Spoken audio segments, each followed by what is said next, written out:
bismillah finin adal ya allah sawi baqa abin بفيك يا الله. السلام عليكم ورحمة الله. نجي نيو mbokki taalibe yi mbokki julli fi taw yëpp ci wuy si yitte ji nga xam ne ci njëkk day yitte Cheikh Mouhamadou Mountakha ndax Cheikh Mouhamadou Mountakha li tax mu yitteem fii Cheikh Mouhamadou Bachir mu sëñ Abdoul Khadir moo toppatoo suuf si kem ni ko wayjur yi mu daan defee dem ci àll gor ko ngir bëgg faa xeet li jullit ñi ku ne xam na ne suñu kilifa yi ku ci ne fa ay toolam nekk ba mu koy wut teraanga rek taxut ñu di ko wut ndax koo xam ne foo nekk la nga mënta ñàkk la fa fekk sooy wut àll bu mel nii di ko gor bëgg a xeetali doomu aadama yi rek moo tax ak bëgg a suqali koom-koom réew mi comme bu réew mi amee koom-koom rek kenn ku ci ne am nga ci wàll te sëriñ bi li mu daan dénk mooy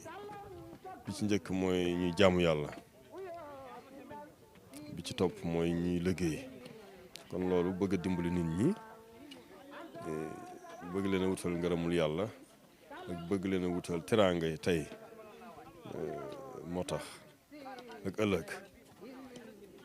Cheikh Bassir mi itam loolu mu ñëwoon fekk way jur yi mu nekk ci rek loolu la yeesalaat tax mu wut suuf si yëgal ko Cheikh Mouhamadou Mountakha mu jox ko tur wi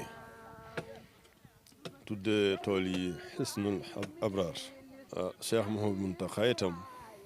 ci yitteel gu ko liggéey bi yitteel ci la ma jël man mi yónni ma ci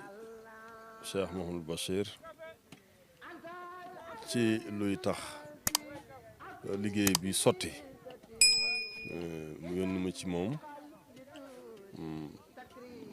ay teraanga yu ñëw ci liggéey bi ngir bëgg liggéey bi rek mate sëkk Cheikh Mouhamadou Bachir sax moom bëggutoon sëriñ bi def ci dara waaye yéen ji mu am ci Cheikh Mouhamadou Mountakha ak ñeewante googu moom la Cheikh Mouhamadou Mountakha itam am ci moom ndax bi mu yónnee ci moom bu noppi itam dama jox ndigal ci ne nan soññi waa dëkk ba ndax Daaru Minam Saloum dëkki sëriñ Mountakha yi Daaru Minam Saloum moo fi gën a jege ñoo ngi sant nag mbokki jullit yi mbokki taalibe yi bàyyi seeni liggéey bàyyi seeni nekkuwaay ñëw ci wuy si Cheikh Mouhamadou Bachir ci liggéey bi ñu ñaan yàlla mu nangu seeni jëf kenn ku ci ne aaju jëm fi indi suñu borom fajal ko ko kon nag sëñ Mountakha moom ku ne xam na ne lu muy dugg lu ne yéene waaleel na ci ñëpp loolu moo tax ginnaaw man xam naa yéeneem ci liggéey bi ndax jëf daa bokkut ak wax te jëf la ci tàmbulee door noo digal ñu soññi njaboot gi ñu àndandoo ñëw ci liggéey bi asalaamaaleykum wa rahmatullah. waaw Ousmane Ndaw lañ may wax man nag jëwriñu sëñ Abdou Karim laa mu sëñ Fallou borom Makarimal Akhlaq waaye dañoo bokk ak jàmbaar yi nga xam ne muy sëñ Modou Mbacke mi nga xam ne leeru sëñ Moustapha Bassirou la te mu féetee Saloum Kaffrine moo ñu jox ndigal ñu ànd ak moom ñëw ci liggéey bi tey liggéeyu sëñ Bass Abdou Khadir bi waaw ci ruuj mi waaw. xanaa am mbégte rek xanaa kay ab murit dafa fekk ne sa sëriñ su la soññi ci liggéey bu mel nii dañoo yéene rek dimbali ñu ak ndimbal dong la ci jublu moo tax ñu am ci mbégte lool fas yéene ànd ak moom ba liggéey bi jeex su ànd ak dogalu suñu borom. ndongale mi ngi tudd Abdoulahi Badiane moom Cheikh Abdoulahi Mbaye Kéré mbooloo mi ñu àndal ñëw fii mbooloom Cheikh Abdoulahi Mbaye Kéré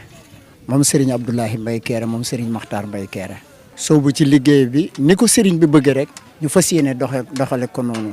mooy gaji geer yi déjjati ëkk yi leeral ko ba mu leer ni mu ko bëggee noonu la ñu sababoo ñëwee. Pastef rek ndax ñun amuñu ak bëgg ak bañ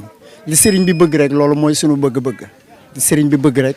mooy sunu bëgg-bëgg te sëriñ bi ko jox ndigal it liy bëgg-bëggam mooy ñu ñëw defaral ko tool yi te amuñu ku ñuy déglu ku dul moom mi di Cheikh Abdoulahi waaw ndigal pas-pas boobu rek it moom la ñu am ngir ni ko sëriñ bi wóoloo ba teg ko loxoom ci loolu ñu ñëw jëfale ko noonu rek loolu mooy pas-pas bi. waaw liggéey bi rek buñ fi dee dëkkit nag dañ fiy dëkk di ko liggéeyal waaw incha allah.